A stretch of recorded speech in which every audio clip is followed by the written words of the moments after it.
because she's lived in Alabama for a really long time. And that has nothing to do with genetic relatedness. I mean, we're all related as humans, but she lives in an environment, she hears that sound every day, and it just naturally, you start mimicking it.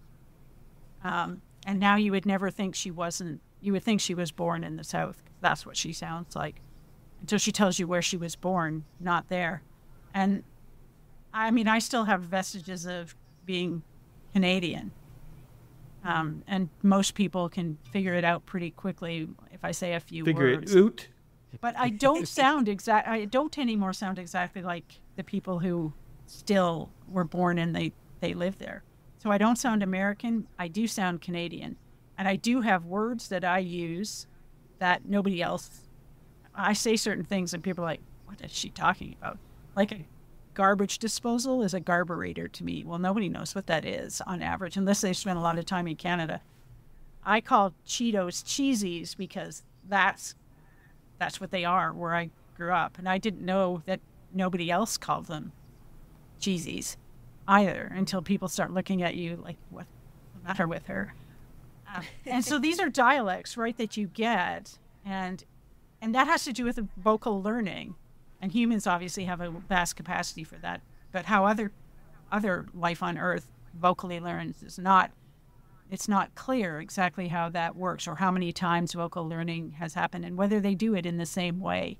And so now people are looking at genomic and genetic pathways. There's some really elegant work looking at what genes are turned off and on when to make vocal learning happen. And it turns out that if you look at hummingbirds vocally learn too, and if you look at certain genomic changes in hummingbird genomes, they would tell you that they're closely related to the songbirds also learning. But if you look at the rest of the genome, they don't do that. The rest of the genome is clear that these things are not related to each other at all. The hummingbirds are with swifts, and so this is like the tree of life tells you all of these really cool things, but technology can tell you even more about the processes, the pathways, the steps that might be involved in vocal learning. So anyways, that was but I'm very concrete, as you say. You gave me an experiment, and I took it in exactly the way I usually do things, very literally. But so Shannon, I wanted to ask too. So I'm wondering, like, you talked about social proximity, and that means physical proximity. Yeah. So they're close. They nest close to each other, and if you nest close to things, you're going to sound more like them. In the kind of chirps and tweets you make when you're feeding.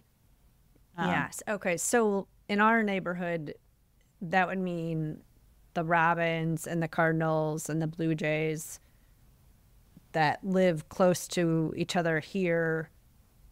We're saying they would sound more similar to each other. Not different species, but it could be that your neighborhood robins sound more similar than your robins do to our robins. Okay, so say that again. So there's a lot of variation in some species, maybe not every species, and kind of the ways in which you sing. And we measure that with a spectrophotometer. So technology lets us measure kind of what happens of vocalization. And there's a variation across the species, but we're still united as humans. But there's a lot of variation. We just talked about that. So in this case, there might be a lot of variation in the way robins sing. It's still a robin. We still know it as a robin. But there could be variation in the way that our local robins have a certain thing. They might have two aspects of a note. They might make two chips. Okay. And yours might make three. Gotcha. Okay. And if you lived in this neighborhood long enough, you might have just two chips because that's what you're hearing. And there's an advantage to it, too. You don't get kicked out of the neighborhood.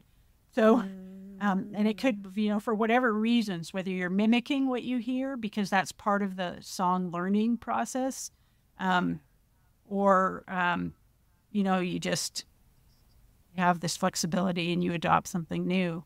So that's what they showed is that, you're more likely to sound or make these little vocalizations when you're feeding. You're more likely to sound like the things you're in social and in close geographic proximity to than things that you're less similar to. And if you sample enough birds across a landscape, you can make these matrices of similarity of how genetically similar things are. And then you can measure the vocalizations, and all of this can be done statistically with fancy pieces of equipment. And then you measure the similarity in the sound matrix, and all of a sudden you realize that, yeah, they're all recognizable as, in this case, a rifleman, but this group in this geographic area, this 300 square meter space, have developed slight differences in their sound,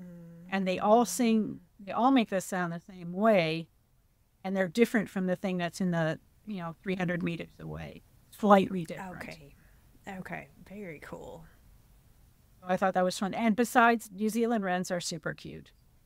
You should go take a look at a campus and pictures of it, and its behavior is adorable. But it was an enigmatic bird that people didn't know really what they were related to until some DNA-based technology started helping that. So they're not wrens in the traditional way we would think of wrens. They're outside of that part of the tree of life. You have to go two steps back to get to them. Very cool. And we're talking about what, 40 million years of evolution? What's the split? Is it? Yeah, it might be. It 25? could be as well. It's probably older than that. They're I don't know, so but they're really super they've been old. They've been out on New Zealand for a long time, and yeah. So it's not as exciting as creating a young adult literature story that will make no young girl ever think of having a baby ever again. I thought it was exciting. Yes, I thought that was really exciting. That's the cool thing is that's something I would have never understood unless you had explained it to me the way you did. So, thank you. That was very cool. I want to listen now. I want to listen now to see if the Highland Park robins sound different than when we go somewhere else. Well, you can do that. And you have technology in your phone that you can record them. There are software that will let you do that. If you are really statistically inclined, you can actually do that. Yeah. With the interesting caveat that vocalizations like robins, which are just big jumbles of notes, have been a lot harder to crack in terms of looking at variation like that. They've done it with things like indigo buntings in the U.S., which have a fairly stereotyped set of like several different notes that they're just repeating over and over again. And white-throated sparrows and white-crowned sparrows and things like that. There's been more work done that are really that's really interesting stuff. That's very cool. That's very cool. Yeah, so robins wouldn't be your first choice. Okay. Yeah. So, John, what do you got today? Well, I swear Shannon and I did not talk about this. We did not. I came up with this independently when she pointed out to me that I hadn't done it yet. And on Friday afternoon, I gave a presentation to a group from Illinois Tool Works and that was visiting the museum, and I was showing them a little bit about the bird collection. And the reason I was doing with this is because Illinois Tool Works is giving the museum 2 new CT scanners, which will allow us to CT scan specimens. And I just came off a National Science Foundation project where we were trying to CT scan as many vertebrate specimens as we could, and we were able to do the CT scanning in Chicago because there's a CT scanner down at University of Chicago that we were using. But now we'll have the potential to do this in the museum, and it's just a great thing in general for the museum because actually the anthropologists have interesting things that they want to do with CT scanners. The geologists and paleontologists have neat things they can do. Unless you look inside without destroying, right? So often in the past, people would have had to dissect a specimen and take it all apart, which makes it less useful. So literally one of the examples, apropos to what we were just talking about with song learning, is that there was another recent paper by a colleague of ours named Julia Clark, who's actually a paleontologist, but she's long been interested in the evolution of the vocal apparatus, which in birds is called the syrinx.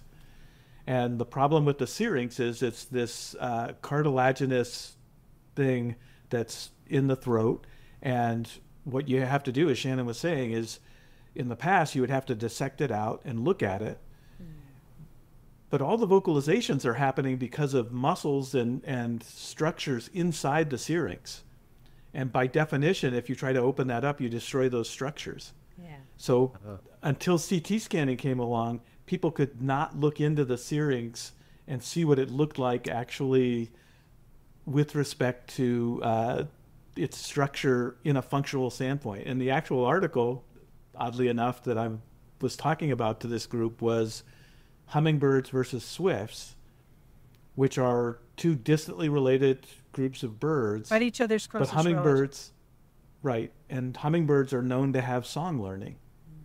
And so the gist of this paper was to do a comparative analysis of the functional morphology of the syrinx in hummingbirds and compare it to what's going on in swifts, which don't have vocal learning. And so it was, so as Shannon's talking about the learning aspect of this and the genetic components of this, these guys are actually using these modern capacities of CT scanning to look at what's morphologically going on in the vocal mechanism of the birds.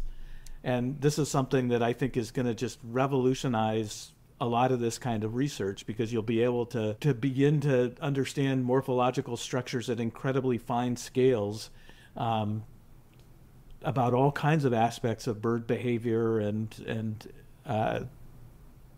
yeah, that's and interesting. And things. I mean, in theory, what people suggest is that, the data, I guess, suggests that vocal learners have more complex syrinx. And if you translate that back to the thing I just talked about, I wonder what the syrinx of that New Zealand wren, that rifleman, like. Does it show some of the features and which ones? Or are they completely making new ways of learning sounds? And what's the contribution of their brain, their genes, and their morphology to doing this? It's really, now we have tools that can do fantastic things. If we have the specimens to do it. And this Right. ties into this, when we started this project to try to CT scan a specimen of every genus of vertebrate, I immediately said to my colleagues that work on fish and birds is that one of the things we were going to figure out across this project was that birds aren't fish and herps. Yeah, because we like feathers. But what I mean by that is we actually haven't preserved anatomical specimens in the same way as the fish and herp people have. Yeah. And so because of that, so for instance, there is not a specimen of New Zealand wren to CT scan. There may be one in North America. Wow.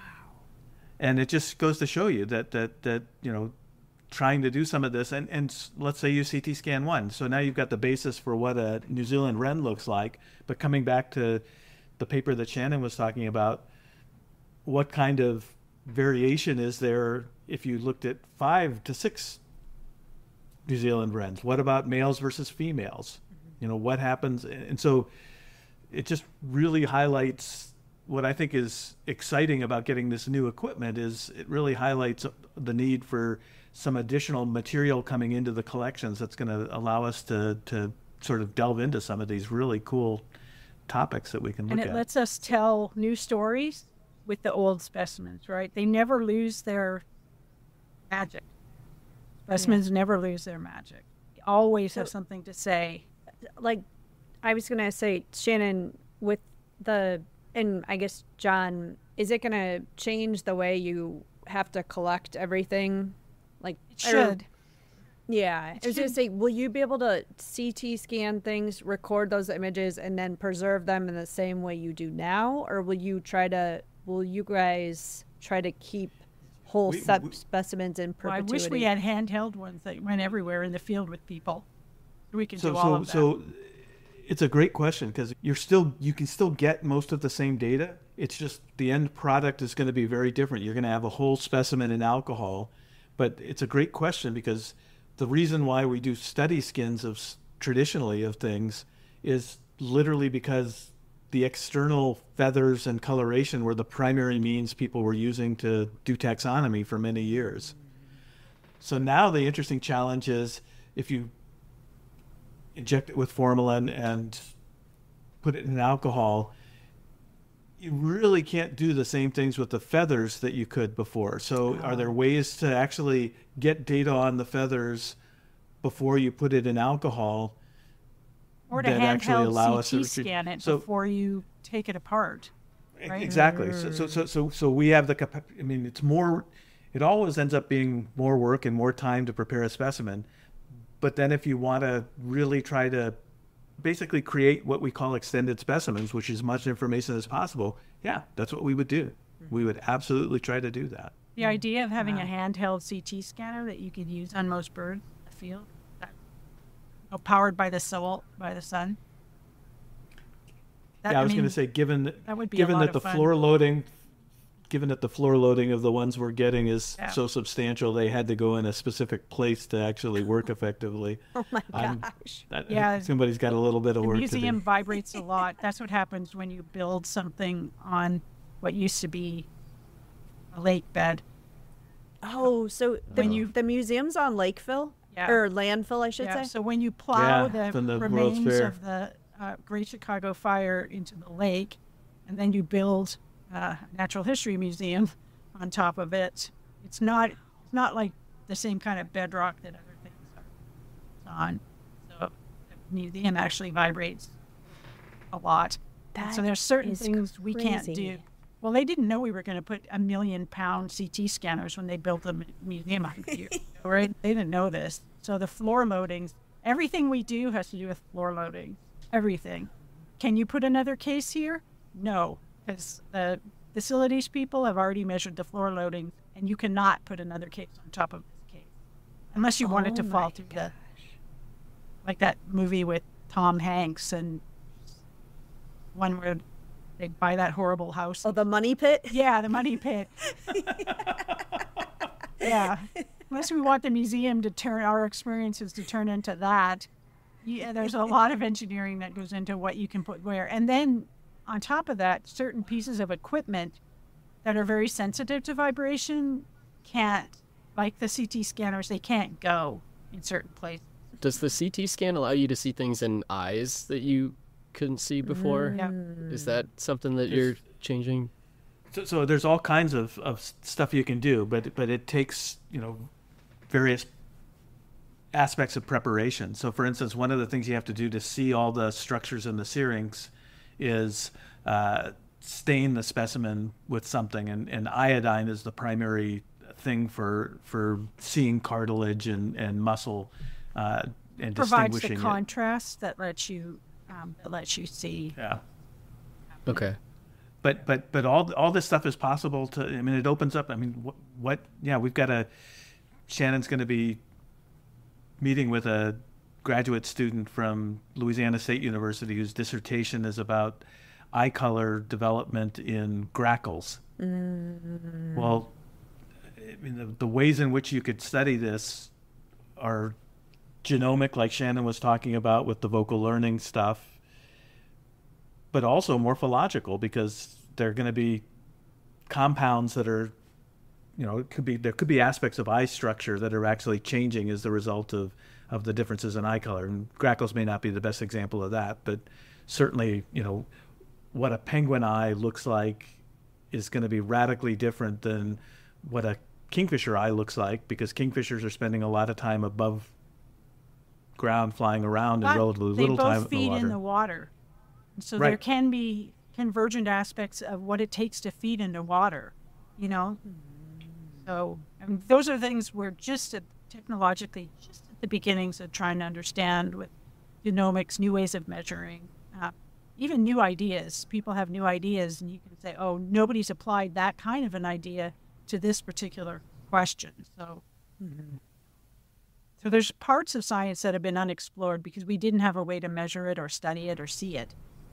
It's just and this is what I think is so incredible is Shannon and I have been doing this for upwards of 40 years, and so much has changed from what it was like 4 decades ago that it's just mind-boggling. Same specimen, the same innate curiosity of humans to figure out how the world works. Those things never change.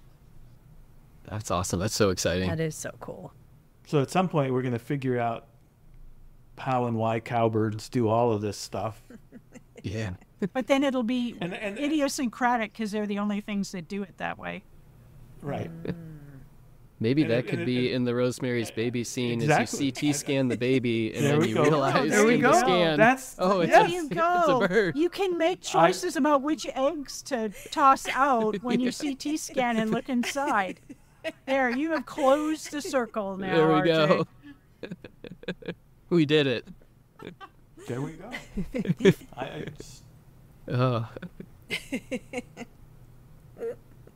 Oh, this was fun.